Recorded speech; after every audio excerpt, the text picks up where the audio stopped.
পাঠাইছিলেন, ও জিবরাইল আমার বন্ধুর কানে খবর দাও, আমার বন্ধু এই দেশের মাটিতে থাকতে পারবে না, আমার বন্ধু এই রক্ত মাখা জমিনের মধ্যে রাখবো না, আমার বন্ধুর দেহ আমার আরশের ডাইন পাশে দাফন করব। জিবরাইল খবর নিয়ে ডাকতেছেন, হুজুর আল্লাহর সালাম গ্রহণ করুন। আমি জিবরাইলের সালাম গ্রহণ করুন। আল্লাহর নবী গো, আপনার দেহ মুবারক আল্লাহর আরশের ডাইন পাশে দাফন হবে, আপনি খুশির সহিত কবুল করুন। আমার নবী কোনো কথা কয় না, দুইটা চোখের পানি ঝরঝর করে ছাড়তেছে। জিবরাইল বলেন, ইয়া রাসূলুল্লাহ, এত সুন্দর প্রস্তাব নিয়ে আসলাম, কোনো কথা কন না, খালি কাঁদেন কেন জানতে চাই। আমার নবী বলেন, জিবরাইল রে, তোমার জন্য খুশির খবর হতে পারে, আমি খুশি হতে পারলাম না, কেন পারলেন না? রে জিবরাইল, আমার দাফন আল্লাহর আরশের ডান পাশে হবে, আমি জানতে চাই আমার গুনাহগার উম্মতের দাফন কই হবে রে? জিবরাইল বলেন, আপনার উম্মতের দাফন এই জমিনের মধ্যে হবে। আমার নবীর কান্না আরো বেড়ে গেছে। জিবরাইল,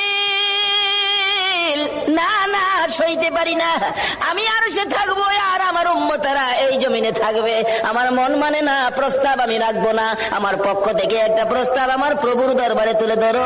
জিবরাইল রে, আমার গুনাহগার এতিম উম্মতেরা যেই জমিনে থাকবে, আমি নবী আরশে যাব না রে, আমি আমার গুনাহগার উম্মতের পাশে সেই জমিনের মধ্যে শুয়ে থাকবো। আরে দয়ালো নবী, প্রেমের ছবি আর আসবে না জগতে, আমার দয়ালো নবী, প্রেমের ছবি আর আসবে না।